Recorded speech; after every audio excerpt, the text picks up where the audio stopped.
entre las cosas que dice Bergoglio a raíz de ese compromiso de un nuevo pacto educativo y de una renovación de la política, lo que pasa es que no me iba a poner a leer todo, pero en un momento hay una línea dentro de ese compromiso que dice: la educación debe ayudar a vivir el valor del respeto, debe enseñar el amor capaz de asumir toda diferencia, la prioridad de la dignidad de todo ser humano, cualesquiera fueran sus ideas, sentimientos y prácticas. Un poco eso del otro que vos decías, ¿no?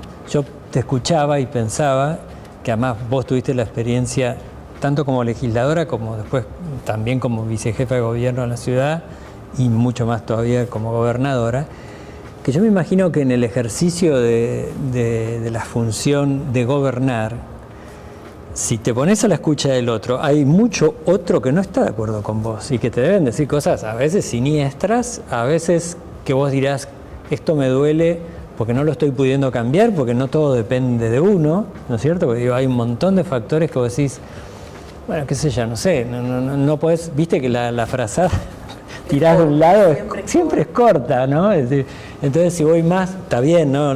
Hay que atender a los jubilados, pero también hay que atender a la niñez y también hay que, viste, y es cierto. Y entonces yo me imagino que, digamos, si lo haces con un poco de conciencia, escuchar esa emoción del otro que te reclama y muchas veces desde un lugar cierto, debe ser muy duro, sí, claro. Yo me imagino que el político, y no estoy hablando del que ¿cómo decir?, del que no tiene un cierto umbral ético, ¿no? Estoy hablando del que más o menos trata de vivir con cierta honestidad ante su conciencia. Debe sufrir un montón, porque te haces eco de un montón de cosas que no todas están a tu alcance y que realmente son sufrimientos legítimos, ¿no? Y lo otro que quería recoger, porque vos fuiste directamente a ese punto y yo lo tenía preparado para a ver si le das una vueltita más por ahí, pero igual Vos sabés que el segundo día de la elección de este Papa, de León XIV, cuando se junta, al segundo día, se junta con los cardenales que lo eligieron, ¿viste? Antes de que se vayan y se desparramen, él dice así, yo tomé el nombre de León XIV por varias razones, dice, pero realmente una de las fundamentales, lo tengo acá el discurso, es que quise conectar con el León XIII, que fue el anterior a él, que en 1891, estamos hablando antes de las guerras, estamos hablando de la Revolución Industrial, saca aquella primera encíclica que era Rerum Novarum, que fue un poco la primera de doctrina social, donde se planteaba la problemática de la revolución industrial que generaba el desplazamiento de los trabajadores rurales a las industrias, pero como aparecía la máquina, es decir, y entonces él insiste en el tema del salario justo. Son problemáticas de 1891, insisto. Habla del derecho a agremiarse, de la cuestión del salario digno, de que les tenía que alcanzar para vivir, de que no podían trabajar 16 horas, que tenía que haber un horario más o menos, pero a la vez habla de la necesidad de respetar la propiedad privada, o sea, se mueve en un equilibrio, si querés, porque era un mundo donde estaba el socialismo, digamos, por un lado, en el bloque oriental, digamos, ¿no? Rusia, etcétera, y por otro lado un capitalismo medio furibundo del otro lado. Bueno, hace ese primer equilibrio entre respetar la propiedad privada pero encontrarle la función social.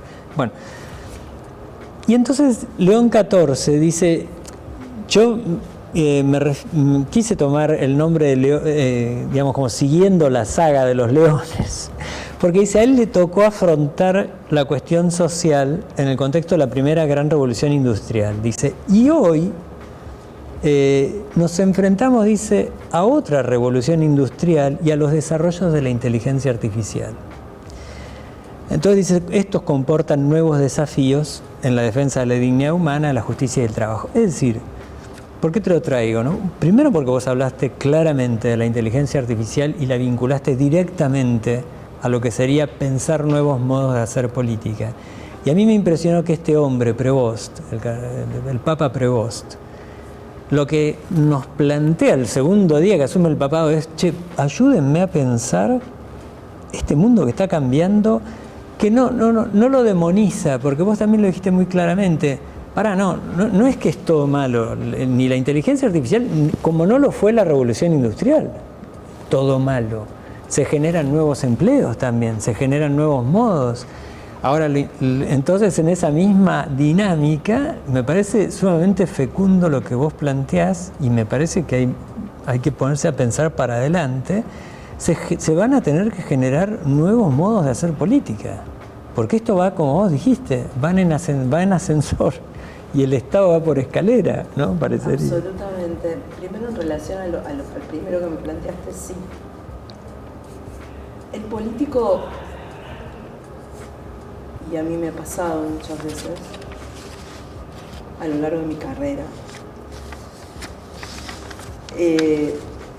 elige la disociación como parte de una estrategia de supervivencia, ¿no?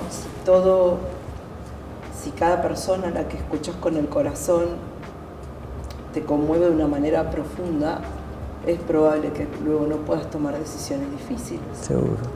Pero al mismo tiempo, si te instalás en la disociación permanente, te convertís en alguien indiferente, que toma decisiones equivocadas. La manera de prevenir eso, además de ser muy consciente que el camino más doloroso puede ser más doloroso, pero es más honesto, ¿no? Que es probablemente muchas veces irte a dormir a tu casa con un peso en la espalda, ¿no? Yo siempre digo que cuando moría algún chico, y me pasó siendo gobernadora de la provincia de Buenos Aires, víctima de un homicidio, o cuando había paro docente y había 5 millones de chicos que no iban a la escuela, ese día, a mí, esos días me costaba más levantarme. Sí, seguro. Era un peso en la espalda. Pero yo elegía que me doliera armarme una caparazón, porque creo que eso al final te termina encerrando en un lugar malo para vos y malo para la gente. Ahora, la manera de atenuar eso es no decidir solo, y lo enlazo con la complejidad de lo que viene en el mundo hoy. La época del líder vertical iluminado, por más brillante e inteligente que sea, que tiene una visión, que ve algo que los demás no ven, que tiene una intuición diferente, ya no funciona en este mundo tan complejo. En este mundo tan complejo tenés que rodearte de gente que sabe lo que vos no sabés, que puede ser mejor que vos,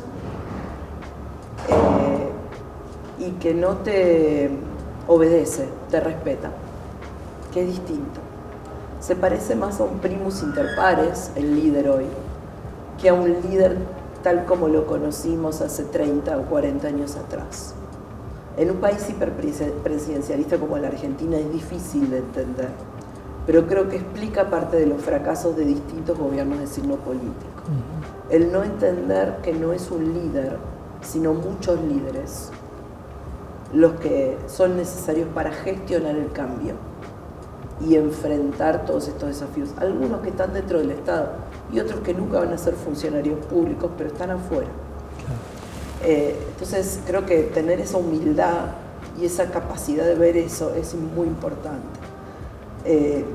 Y también de aliviar la carga, porque las decisiones son compartidas, son negociadas. Siempre aparece alguien con una idea mejor que la tuya, con una diagonal que no imaginaste, con una salida del laberinto por arriba, ¿no? Sobre todo cuando estás muy metido dentro del problema, es difícil salir por arriba.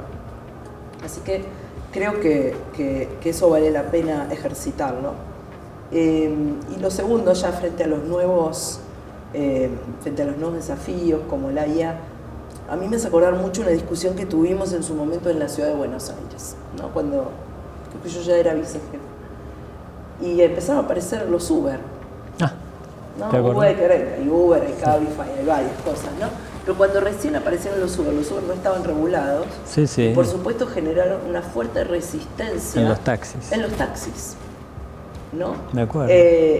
Pidiéndole al gobierno de la ciudad que impidiera y que los prohibiera. Y de hecho eso sucedió al principio.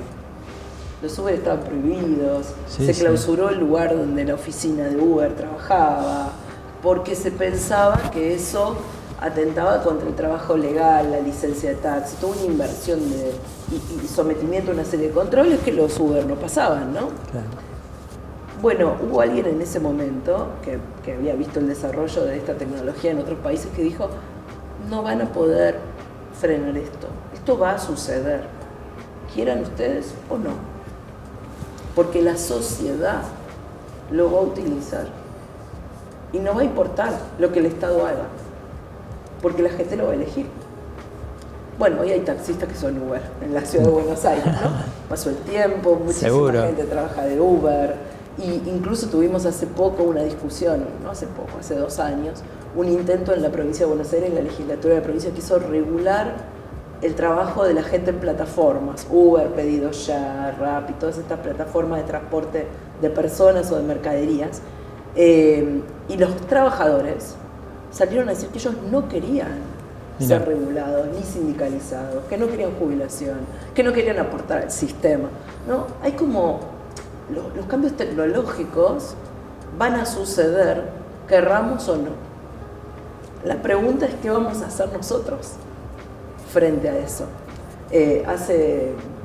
Yo soy de la generación que vio nacer internet, que vio nacer las redes, que no tuvo celular cuando era chica, y la verdad es que internet es un mundo de cosas negativas y positivas. Claro. Pero desde el deep internet hasta la posibilidad de hablar por teléfono gratis con tu hijo si vive en Europa y viéndolo en la cara todos los días.